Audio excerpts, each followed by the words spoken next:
বিদ্রোহীদের অভিযানের মুখে ব্যক্তিগত বিমানে রাজধানী দামেস্ক ছেড়েছেন সিরিয়ার প্রেসিডেন্ট বাশার আল আসাদ। রোববার সকাল সকাল জানা যায় এমন খবর। এর আগে বিদ্রোহীরা দামেস্কে ঢুকে পড়ার কথা জানায়। তাদের অগ্রগতি থামাতে ব্যর্থ হয়ে আত্মসমর্পণ করে অসহায় সিরীয় বাহিনী। উপায় না দেখে পালিয়ে যান বাশার আসাদও। এতে রাতারাতি বদলে যায় সিরিয়ার চিত্র। বিদ্রোহীদের দখলে এখন রাজধানী সহ সিরিয়ার বিভিন্ন অঞ্চল। বাশার আল আসাদের পতনের পর সিরিয়াকে মুক্ত ঘোষণা করেছে বিদ্রোহীরা। হায়াত তাহরির আল শামের নেতৃত্বে বিদ্রোহীদের গ্রুপগুলো মাত্র 3টি শহর দখল করে নেয়ার পরই পালিয়ে যান বাশার আসাদ। সিরিয়া এখন একটি বিভক্ত দেশ। বছরের পর বছর ধরে চলা গৃহযুদ্ধের গভীর ক্ষত এখনো দগদগে। স্যান্ডেলিনা সো, রূপচর্চায় আভিজাত্য। গত 4 বছর ধরে যে অচল অবস্থা এবং স্থিতিশীল অবস্থা বিরাজ করছিল তা মাত্র 1.5 সপ্তাহ আগে পুরোপুরি ভেঙে পড়েছে। বিদ্রোহীরা হঠাৎ করেই ভয়ানক অভিযান শুরু করে, ফলে আসাদ বাহিনী প্রতিরোধ গড়ে তুলতে চরমভাবে ব্যর্থ হয়েছে।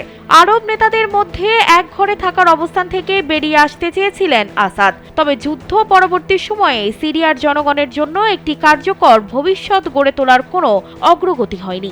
এখন প্রশ্ন হচ্ছে, সরকার পতনের পর কে শাসন করবেন সিরিয়া?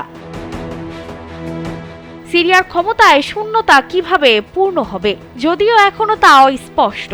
কারণ বিরোধী গোষ্ঠীগুলো ঐক্যবদ্ধ নয় এবং তাদের মধ্যে পূর্বের বিভেদ এবং আন্তঃকলহ রয়েছে। যে গোষ্ঠী নতুন বিদ্রোহী নেতৃত্ব দিচ্ছে তাদের ভিত্তি আল কায়দার উগ্রবাদ। তাদের নেতা অনন্য সম্প্রদায়কে আশ্বস্ত করার চেষ্টা করেছেন যে তারা তাদের মতাদর্শ চাপিয়ে দেবেন না। তবে মানুষ স্বভাবতই উদ্বিগ্ন যে সামনে কি ঘটতে যাচ্ছে। পর্যবেক্ষকেরা বলছেন, সিরিয়া আরও বিপর্যস্ত অবস্থায় পড়ে যেতে পারে, কারণ সেখানে বিভিন্ন গোষ্ঠী নিয়ন্ত্রণ প্রতিষ্ঠার জন্য একে অপরের সঙ্গে লড়াই করবে। ইতোমধ্যে অত্যন্ত অস্থিতিশীল এবং উত্তেজনাপূর্ণ অঞ্চলে এই পরিস্থিতি আরও বিপজ্জনক অশান্তি সৃষ্টি করতে পারে। তবে আপাতত সিরিয়ার ভেতরে এবং বাইরে থাকা অনেক মানুষ একটি নতুন আশা নিয়ে ঐক্যবদ্ধ। আসাদ এভাবে কোণঠাসা হবেন এটা তারা কখনোই ভাবেননি। তারা এখন বিশ্বাস করেছেন এবার নিজ বাড়িতে ফিরে যেতে পারবেন। এদিকে দামেস্ক ছেড়ে বাশার আল আসাদ কোথায় গেছেন তা নিয়ে নানা মহলে নানা গুঞ্জন রয়েছে।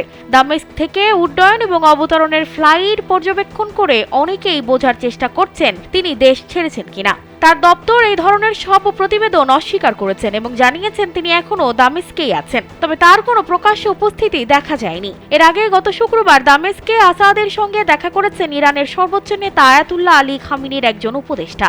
প্রেস টিভির খবরে বলা হয়, উপদেষ্টা আলী লারিজানি আসাদকে ইরানের সমর্থন জানাতে সাক্ষাৎ করেছেন। অনেকে ধারণা করছেন আসাদ শেষ পর্যন্ত ইরানের আশ্রয় নিতে পারেন।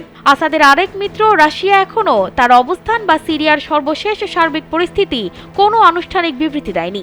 আসাদ দেশ ছাড়লে ইরান বা রাশিয়াতে আশ্রয় নিতে পারেন বলেই ধারণা করছেন পর্যবেক্ষকরা। সানজিদা রহমান, কালবেলা।